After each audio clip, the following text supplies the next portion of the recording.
on a little bit more of the discipline of vision. The discipline of vision. And I want to do a slight review for those who were not with us, and please take notes. I want to give you a brief definition of vision. I'm going to move quickly, but I need you to listen very intensely. Don't be distracted, and don't let anybody cause you to miss any of the points I'm going to make today. All right, first I want to just remind you of the priority of vision. Vision is probably one of those things that we don't have a grasp of too well, and that's why we're going to be focusing on it today again. The most powerful force on earth is the power of vision. I say that because if you are on earth, you can actually have a vision of being off earth. You can actually see things that are not on earth yet. That's why the power of vision is so important for us on earth. And secondly, vision is the ability to literally see the invisible in order to make it possible. It gives you the power to do what people say is impossible, because you can actually see what they claim to be impossible. And once you can see something, you can do it. Vision is also given to a person, but it must be fulfilled by a people. One of the things we learned in this series is that God never gives vision to a group of people. The Bible never gives evidence anywhere where God gave a vision to a group of people. He always gives vision to individuals. You yourself have a personal vision. But there are private visions, and then there are corporate visions that are given by God. Corporate visions are given to a person to be fulfilled by a people. I repeat, corporate visions are given to a person to be fulfilled by a people. Some of you are carrying corporate visions. There's some things that you're supposed to do that's so big that you need a lot of people. Then there are things that are so unique to you and private that you don't need a lot of people to do it, but you need assistance from those people in your life to get it done. This ministry and this company and this organization is a corporate vision. God gave the vision to me as an individual, but I cannot fulfill this vision. So God is giving, and he's gathering more and more a people to do it. God gave Moses, one person, a vision, but then he gathered a people, and God had to go and get them out of slavery to fulfill the vision. God called Paul to have a vision to reach the Gentiles, and then Paul had to go and get a team of people. Paul had Silas and Timothy and Barnabas and a whole band of women that worked with him. He had a group that made the vision possible. Jesus himself was given one vision to one person. That vision was to establish the kingdom rulership of God on earth. His first task was what? To choose a group of people to work with him. The vision was not given to the disciples, it was given to Jesus. His job was to transfer that vision to that group, and then that group transferred the vision to what we call now the church. And so there's a group of people fulfilling the vision of Jesus. And then number 4, vision is the key to the future. Any hope for the future has to begin with a vision. Whatever you don't like, you should see what you prefer. In other words, take a look at a preferred future so you don't be trapped in the present. And that's what vision allows you to do. Vision is therefore a critical hope factor.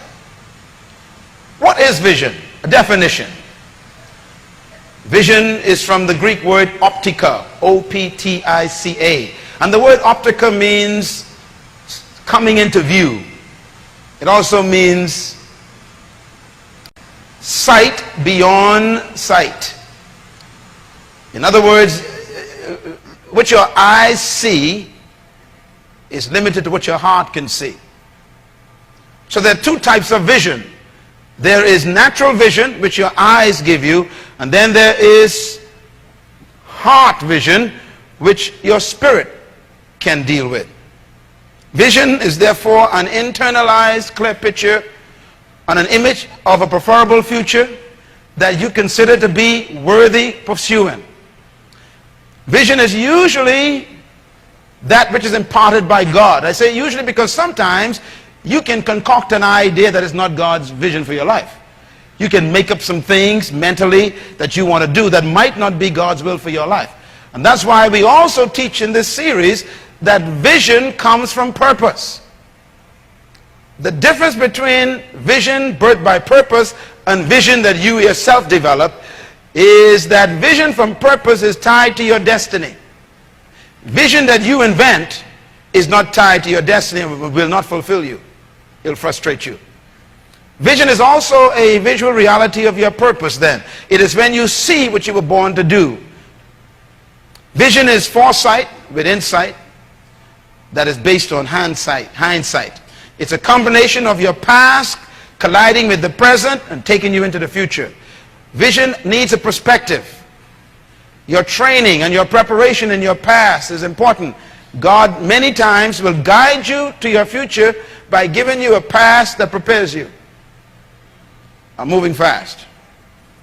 I know I'm moving fast. What is vision? Vision, again, is from this word optica, and it means this view of something in the distance. I want you to write this down. Vision should be out of reach, but not out of sight. Vision should be out of reach, but never out of sight. It's important for you to pursue something that you haven't done. And that's not easy to do either. All visions from God are very difficult to pursue. They demand His assistance.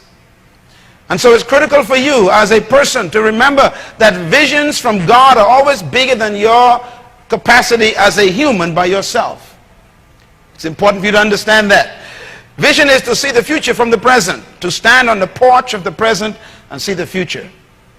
Vision is a clear picture that you can literally write down details about. Vision is what keeps you from being depressed.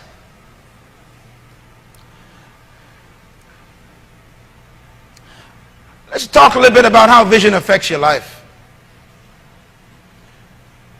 When purpose is seen, vision is born. Vision is therefore a glimpse of a person's purpose. Vision is a visual manifestation of your destiny. Vision is the key to an effective, focused life. Vision is the source of hope. It is not a human concoction. It is something that is inspired by God. It is blown into you by His Spirit. As a matter of fact, everybody in this room and watching this program, I want to make an announcement. Your vision is not ahead of you. It's in you. You were born with your purpose within you. Your purpose don't come to you. You discover it. I always say this story. If God wanted to hide something from you, but He wanted to make sure you found it, He'd hide it in a place where you can't miss it. It's in you. The book of Ephesians chapter 3 verse 20, just make the reference, write it down.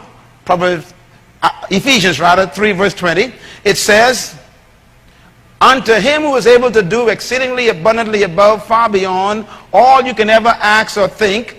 And then it says, according to the power that's working not in heaven nor in other people, but within you.